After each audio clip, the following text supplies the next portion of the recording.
Lockdown से पहले गीता के घर का नजारा कुछ ऐसा था कि रोहन ऑफिस जाता था और शिविन स्कूल। जिनके घर से जाने के बाद गीता काम खत्म करके बाकी समय आराम करती थी। लेकिन लॉकडाउन के बाद ऑफिस और स्कूल घर में ही खुल गए और इससे गीता का हाल वो तो आपको देखने में ही मजा आएगा। शिविन, ओ शिविन, महाराज उठने के लिए क्या 21 तोपों की सलामी लेंगे? अरे बिस्तर से बाहर निकल, ऑनलाइन क्लास स्टार्ट होने वाली है। अरे तुम भी हद करती हो, स्पीकर की तरह चिल्लाने की क्या जरूरत है? दिख नहीं रहा मेरी कॉन्फ्रेंस चल रही है। अब कैमरा और स्पीकर ऑन कर रहा हूं, मुझे कोई शोर नहीं चाहिए। इस पर जैसे ही रोहन लैपटॉप का कैमरा और स्पीकर ऑन करता है तभी कुकर की सीटी बजती है। करा लो अब इसे चुप। लॉकडाउन नहीं हुआ, मेरी मौत का फरमान जारी हो गया। दोनों बाप बेटे ने नाक में दम किया हुआ है। ऐसा बोलकर गीता वहां से शिविन के कमरे में पहुंच जाती है, जहां शिविन अभी भी सो रहा होता है। ओ आलसी, अब अगर 5 मिनट में नहीं उठाना तो आज तेरा गेम और यूट्यूब कैंसिल। माँ की बात सुनकर शिविन बिना 1 मिनट गंवाए उठ खड़ा होता है। उठ गया, अभी नहाकर भी आता हूँ। ये नाटक कहीं और, मुंह पर गीला कपड़ा मार और पढ़ने बैठ। शिविन की ऑनलाइन क्लास स्टार्ट हो जाती है, जिस पर गीता उसे वहां बिठाकर रसोई में चली जाती है। थोड़ी देर में उसे कमरे से कुछ आवाज सुनाई देती है, जिसे सुनकर वो कमरे में वापस आती है। हाय राम, तुझे क्लास अटेंड करने के लिए बोला था, कैमरा ऑफ करके बिस्तर पर नाचने के लिए नहीं बोला था। मम्मी मुझे कुछ समझ नहीं आ रहा, आप बाद में पढ़ा देना ना। वैसे भी अटेंडेंस तो लगी गई है। हाँ हाँ बेटा, जरूर बन जा। तू अभी से हम सबका बाप बन जा। अरे नहीं मतलब कहाँ से लाते हो इतना दिमाग, और पढ़ाई करते हुए ये चला कहाँ जाता है? नाइस क्वेश्चन, दिमाग से पूछकर बता दूंगा।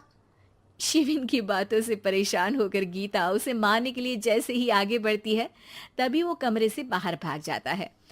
अब शिविन आगे आगे और गीता हाथ में चप्पल पकड़े उसके पीछे पीछे पूरे घर में दोनों घूम रहे होते हैं। इसी बीच वो रोहन के पास पहुंच जाता है और शिविन को मारने वाली चप्पल रोहन के लैपटॉप पर जाकर गिरती है। ओए माँ! मम्मी, अब पापा को चप्पल मार रही हो? वो आज तक के रिपोर्टर, चुपचाप जाकर क्लास अटेंड कर ले, नहीं तो अगली तेरे पीछे लगेगी। इस पर शिविन वहां से चला जाता है, जिसके बाद रोहन गीता से कहता है, इस सर्कस के लिए कुछ बोलना चाहोगी? अरे क्या करूं, जब से तुम दोनों घर में रहने लगे हो घर अपने आप ही सर्कस बन गया है और मैं तुम्हारी नौकर। कभी बेटी को संभालो तो कभी बाप के नखरे उठाओ।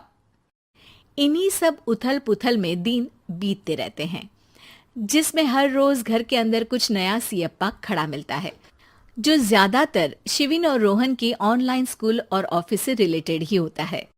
एक सुबह, शिविन चलो उठ, आज की क्लास जल्दी है। कैमरा ऑफ करके आप अटेंड कर लो।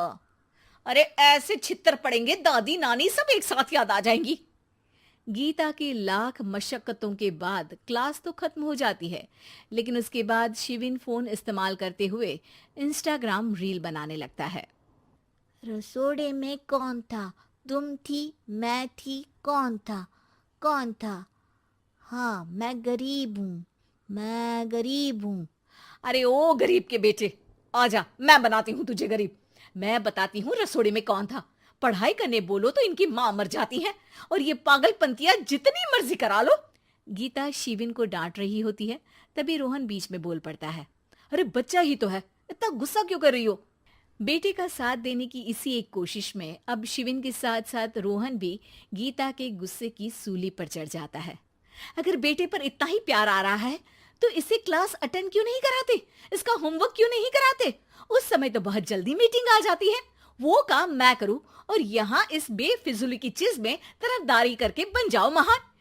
हे भगवान, कोई तो इनके ऑफिस और स्कूल खुलवाओ, मैं इन्हें और घर में नहीं सह सकती। अरे कुछ और मांग लेती, क्योंकि तुम्हारी ये विश इस साल तो पूरी होने से रही, कोरोना। हाय नास पिटे ने जिंदगी ही बर्बाद कर दी। खाए कोई पचाए कोई, कल मुझे चुन चुन कर सबको मेरी बद्दुआ लगेगी। उन्होंने दुनिया का और इन बाप बेटे दोनों ने मेरा जीना मुश्किल कर दिया।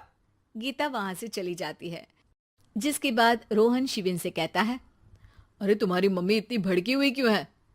आपकी वजह से पूरा समय घर में रहते हो और उस पर कोई काम कराने की जगह बस ऑर्डर देते रहते हो।